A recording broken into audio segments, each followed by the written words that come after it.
of rejection. Oh, okay. I've never been asked, can you forgive me? I mean, properly.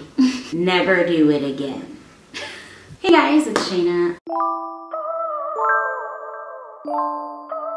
According to Chapman and Thomas, there are 5 apology languages. Chapman and Thomas are people that write about love, relationships. If you want to look them up online, you can just type in Chapman and Thomas and a whole bunch of articles and books will come up. Reading their material really helps me in the past couple weeks. 5 languages of apology are expressing regret, accepting responsibility, making restitution, genuinely repenting, and requesting forgiveness.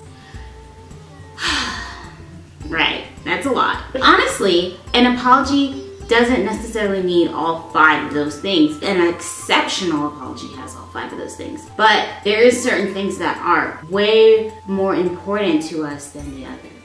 For example, for me, I know that my apology language is making restitution. And we're gonna get into that. Let's start with number 1, expressing regret. Expressing regret is pretty much basically someone just flat out saying that they're sorry or that they apologize. And for some people that is enough.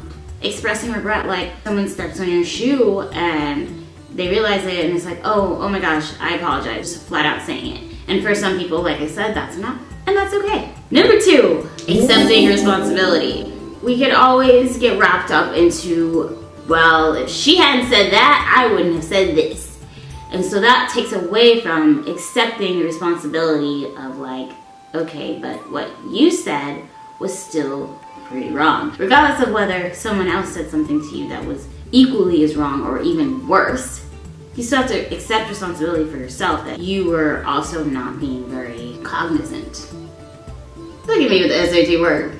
And just because what somebody did was wrong doesn't take away from the fact that what we did was wrong and hurt another person in the process. The part about accepting responsibility that's so important is that you're very specific. Like I mentioned before about the shoe thing, if you step on someone's shoe and you say, I apologize, I mean, that's expressing regret, but accepting responsibility, taking the next step would be stepping on their shoe. Oh my gosh, I apologize for stepping on your shoe. You are explaining why you're expressing your regret because you're taking the time to be like, that was not something that I should have done. Number 3, making restitution.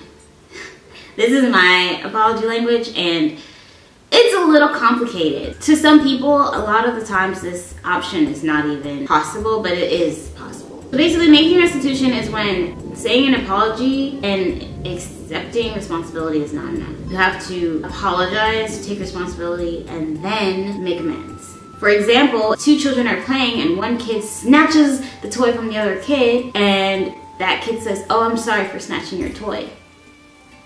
For a person with the apology language of making restitution, that would not be enough. You would have to then give back that toy. That is definitely me. I think that just goes from this, that just stems from the fact of me, my personal personality.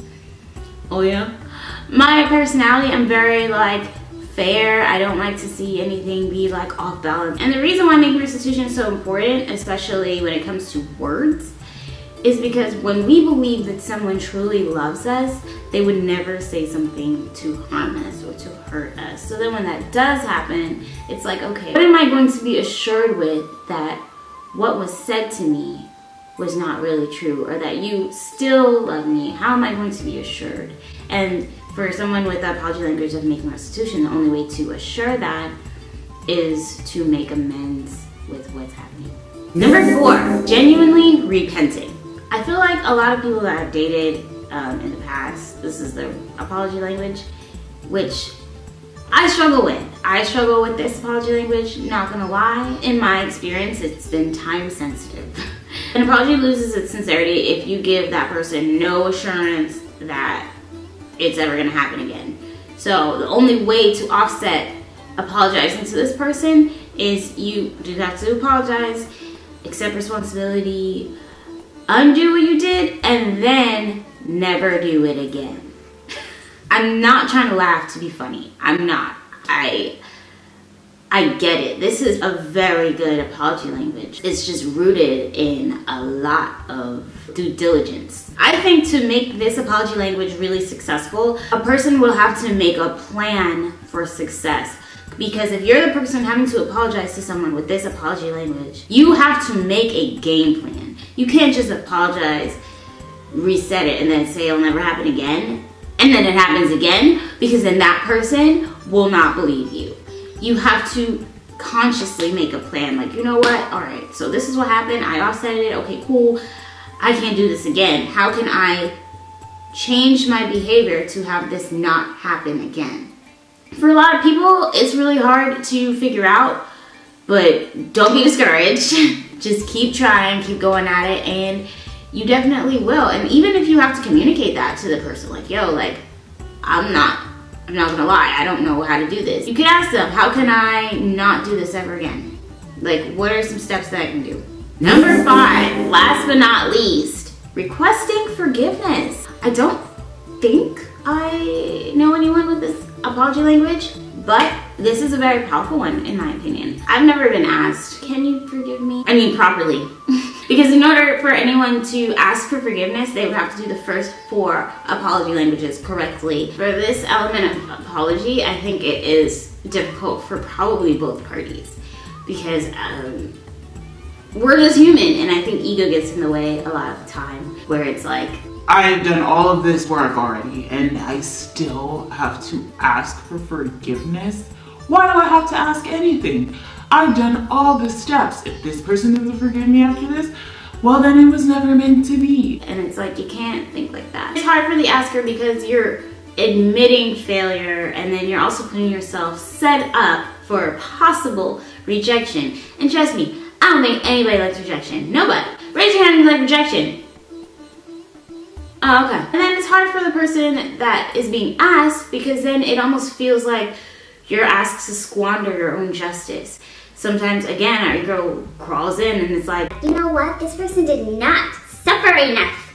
I don't think so. Not enough time has passed.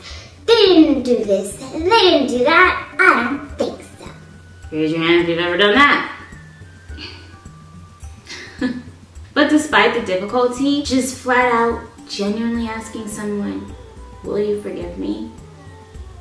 It could change everything. And it could put you on the process of healing and renewing that partnership, relationship of any kind, family, friends, coworkers. Yeah. Anyway, now that I've talked your head off enough, what do you think about these 5 apology languages, and which one is the most important to you in an apology? Which one is your apology language?